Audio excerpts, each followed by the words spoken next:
धर्मो रक्षति रक्षतः, यानी कि धर्म की रक्षा होगी तो हमारी रक्षा होगी। ये तो बहुत अच्छी बात है कि धर्म की रक्षा होनी चाहिए, धर्म की रक्षा होगी तो हम सबकी रक्षा होगी।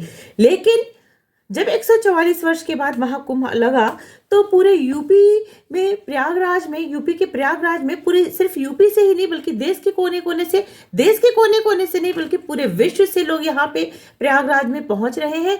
और तो और पाकिस्तान से भी लोग कुंभ स्नान करने आ गए।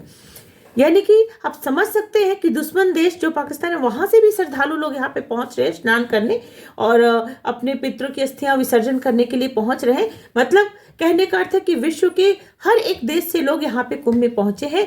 इससे देश का नाम हुआ, कुंभ का नाम हुआ, धर्म बढ़ा, आस्था बढ़ा, सनातन धर्म की जय हो रही है, सनातन धर्म का प्रचार प्रसार हो रहा है। और साथ ही साथ यहाँ के यूपी की जो गवर्नमेंट की इनकम बढ़ी है, यहाँ के होटल इंडस्ट्रीज को, ट्रांसपोर्ट इंडस्ट्रीज को, रोड साइड वेंडर्स को, सभी को प्रॉफिट हो रहा है। यानी कि कहें तो यूपी में टूरिज्म बढ़ रहा है, तो टूरिज्म के बढ़ने से यूपी की इनकम भी बढ़ रही है। ये सारी बातें तो हो गई कि कुंभ से क्या क्या बेनिफिट हो रहा है हमारे यूपी को और यूपी वालों को। लेकिन अब मैं आपको बताने वाली हूँ कि इस महाकुंभ की वजह से क्या क्या दिक्कत हम सबको उठाना पड़ रहा है या हमारे स्कूल के बच्चों को उठाना पड़ रहा है, उसकी ओर भी आप सबका ध्यान ले जाना चाहती हूँ। शॉर्ट में कहे तो कुंभ का साइड इफेक्ट।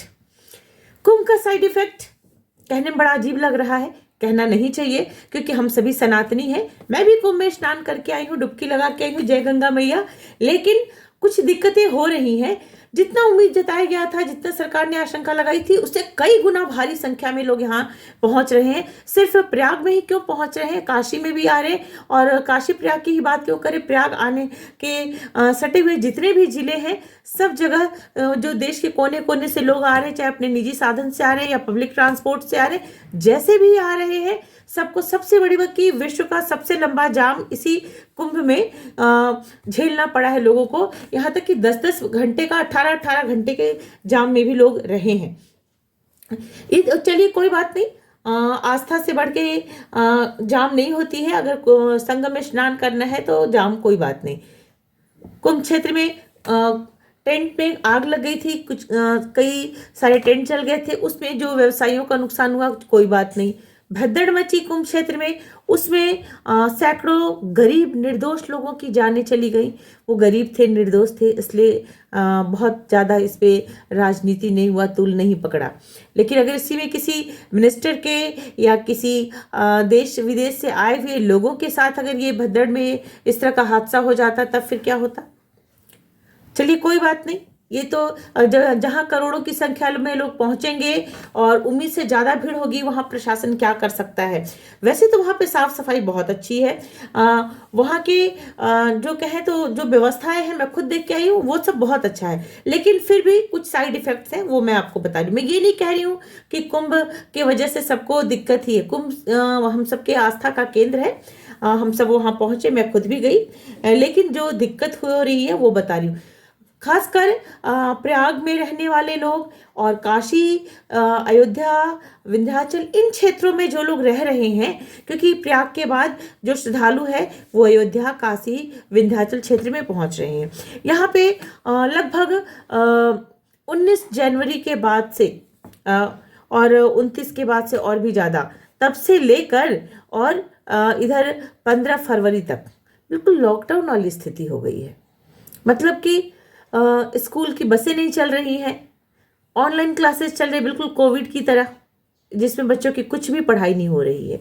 आपको मैं बता दूं कि जिन लोगों को अपने व्यक्तिगत साधन से या फिर पब्लिक ट्रांसपोर्ट से, जिनको कार्यस्थल पे पहुंचना होता है, उनको अपने ऑफिस पहुंचना होता है, अपने जॉब के लिए जाना होता है, जब पब्लिक ट्रांसपोर्ट नहीं चलते हैं तो वो कितनी परेशानी का सामना करते होंगे आप समझ सकते हैं। लगभग 1 महीने की होने जा रहा है, हम लोग इसी तरह की समस्याओं का सामना करके अपने जॉब वाली प्लेस पे पहुंच रहे हैं। और सिर्फ मैं ही क्यों, पूरे वाराणसी में, पूरे प्रयागराज में और पूरे अयोध्या की यही स्थिति है। सब जगह हम जैसे काम करने वाले, नौकरी पे पहुंचने वाले लोग या फिर स्कूल के बच्चे, बहुत ही मतलब आप सोच सकते हैं 1 महीने से, और उसके पहले पूरा जो विंटर वेकेशन था, ठंड की वजह से छुट्टियां रही 15 जनवरी तक, और उसके बाद 2-3 दिन स्कूल चला नहीं, कि फिर कुंभ की वजह से, यानी कि पूरी जनवरी और पूरा फरवरी, ये 2 महीने बच्चों की पढ़ाई बिल्कुल ही नहीं हुई। ये तो नॉर्मल स्टूडेंट्स की बात हो गई। चलो कोई बात नहीं, 144 साल के बाद कुंभ आया है तो पढ़ाई तो होती रहेगी, ठीक है, कोई बात नहीं। लेकिन अब आप सोचिए, अब ये कुंभ चलेगा लगभग 26 फरवरी तक ये कुंभ चलेगा, और बोर्ड के एग्जामिनेशन स्टार्ट हो रहे हैं। सीबीएसई के एग्जामिनेशन स्टार्ट हो रहे हैं। यूपी बोर्ड के तो 24 फैब से स्टार्ट होंगे, लेकिन सीबीएसई के तो 15 फरवरी से स्टार्ट हो रहे हैं।